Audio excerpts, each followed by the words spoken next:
peuple. Michel Collomb, est-ce que vous pouvez nous expliquer ce que c'est que cette flottille qui est partie vers Gaza? Ce sont des navires chargés qui ont pris la mission d'apporter de l'aide humanitaire. Il faut savoir qu'Israël impose un blocus illégal d'ailleurs en droit international. Il affame les gens de Gaza, il les prive de nourriture, de médicaments, de toutes les choses essentielles. Il leur rend la vie impossible. Et donc ce sont des gens de nombreux pays qui ont été très courageux en disant on ne va pas laisser tomber les Palestiniens, on va montrer qu'ils ne sont pas seuls. Ils savaient qu'il y avait un risque à ce point-là, personne n'aurait imaginé, mais ils savaient qu'il y avait un risque et moi je tiens à leur rendre hommage. On m'avait invité à y participer, je n'ai pas pu aller par manque de temps, je connais les gens qui étaient là et donc je tiens à leur rendre hommage parce qu'ils ont pris des risques pour aider les Palestiniens et je pense qu'on doit vraiment leur rendre hommage. Oui. Comment les Israéliens ont-ils pu faire cela? Quelles sont les raisons? Je pense que, en fait, les Israéliens prétendent qu'ils sont une démocratie, mais en volant les terres, les maisons par la violence et en attaquant tous les voisins, ils appliquent en fait ce que Ziegler, dans une interview qu'il m'a accordée récemment, disait c'est le fascisme à l'extérieur. C'est-à-dire que l'Europe a sa démocratie à l'intérieur, mais à l'extérieur, elle soutient des régimes qui appliquent le fascisme envers les populations des pays du Sud. Et il n'y a pas que les Palestiniens. Donc je pense que c'est une dictature coloniale. Il faut avoir le courage de le dire. En 2010, il reste une colonie, c'est la dernière. Israël se maintient par la brutalité, c'est une dictature. Et est-ce que les Israéliens se moquent de l'opinion publique? En fait, non, ils y sont très sensibles. Ils ont peur de perdre leur image d'État démocratique, recherchant la paix, blablabla, et ils y sont sensibles. Le problème, c'est que l'opinion publique ne s'exprime pas assez. En fait, il y a de plus en plus de gens qui se rendent compte qu'Israël ment, qu'il ne recherche pas la paix, qu'il cherche des excuses hypocrites, mais cette opinion ne se fait pas encore assez sentir. Les dirigeants politiques maintiennent leur soutien à Israël. Il faut absolument amplifier l'information alternative. Il faut absolument aussi démolir les mythes de ce que j'appelle la propagande de guerre israélienne par laquelle ils se présentent, par exemple, toujours en victime. Dans ce cas-ci aussi, les navires de guerre attaquent des humanitaires et Israël a encore le culot de se présenter comme étant la victime et ses soldats en danger. Là, c'est flagrant aujourd'hui. Mais en réalité, ils font ça tout le temps. Et le problème, c'est que les médias n'ont pas répondu à ça. Les médias laissent passer en général.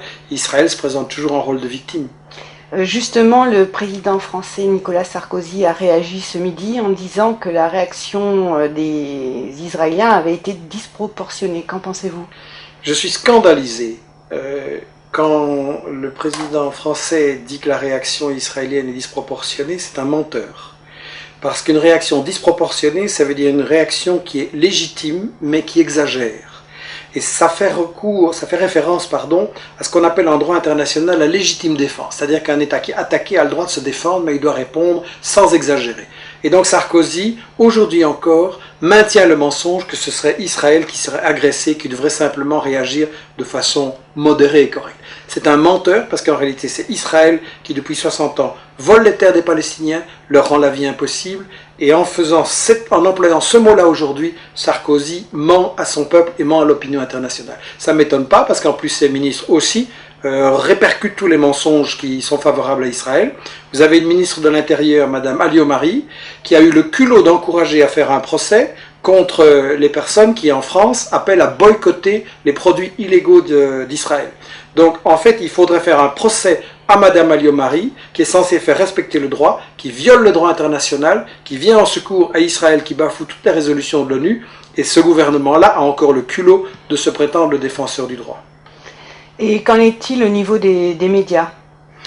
Je pense justement qu'on a un problème, et on le voyait aujourd'hui, moi j'étais scandalisé, on est là dans l'après-midi des événements, j'étais scandalisé en voyant les médias ce matin, à qui ils donnaient la parole au gouvernement israélien, qui reconduit ces mensonges, que c'était des gens dangereux, qui sont liés au terrorisme international, mais Je veux dire, c'est comme faire interviewer le violeur dans une affaire de faits divers, quoi. C'est ahurissant. Donner la parole aux victimes, donner la parole aux gens qui expliquent qu'Israël ment, donner la parole aux analystes qui vont vraiment éclairer les faits et pas aux gens qui ont commis ces crimes. Je suis scandalisé et pas étonné. C'est pour ça que j'ai écrit ce livre Israël, parlons-en, parce que si les médias faisaient leur boulot sur Israël, des sites et des gens comme moi ne devraient pas exister, on n'aurait pas de travail. Le problème, c'est que les médias ne font pas leur travail, ils justifient l'agression d'Israël. Et le problème, c'est que là, aujourd'hui, il y a de l'indignation, toute la semaine aussi, et puis ça va retomber. Et chaque fois qu'on va présenter dans les médias, on va dire Israël riposte à des agressions et fait des représailles, etc. Israël est l'agresseur. Et suite à ce drame, qu'est-ce qui va se passer selon vous ? Les gens sont parfois inquiets en disant Israël a tous les moyens, il peut tout se permettre, il est dans l'impunité. Je pense au contraire que quand Israël commet ses actes, ça montre qu'il est en position de faiblesse. Vous savez, la CIA publie chaque année un rapport sur la situation au Moyen-Orient. D'habitude, il est très optimiste et l'année dernière, il était au contraire catastrophiste en disant dans 15 ou 20 ans, Israël n'existe plus. Et tout simplement, ils se rendent compte qu'Israël, avec son arrogance, son agressivité, est en train de retourner l'opinion publique internationale contre eux et qu'ils vont se faire complètement isoler. Et si le monde arabe, il y a un peu moins de gouvernements traîtres et vendus aux États-Unis et un peu plus de gouvernements qui défendent les intérêts de leur population, qui veulent, comme Chavez, utiliser le pétrole, non pas pour enrichir les multinationales et enrichir quelques milliardaires, mais pour mettre fin à la pauvreté, donner l'éducation, les soins de santé, etc. à tout le monde, à ce moment-là, je pense que les choses vont pouvoir changer. Et je crois que ce qui est important, c'est de voir notre responsabilité à tous.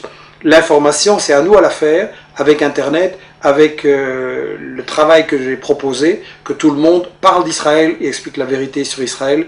Et à ce moment-là, je pense que là, ça va enfin pouvoir s'arrêter et qu'on va enfin pouvoir imposer une solution de paix et de paix juste au Moyen-Orient.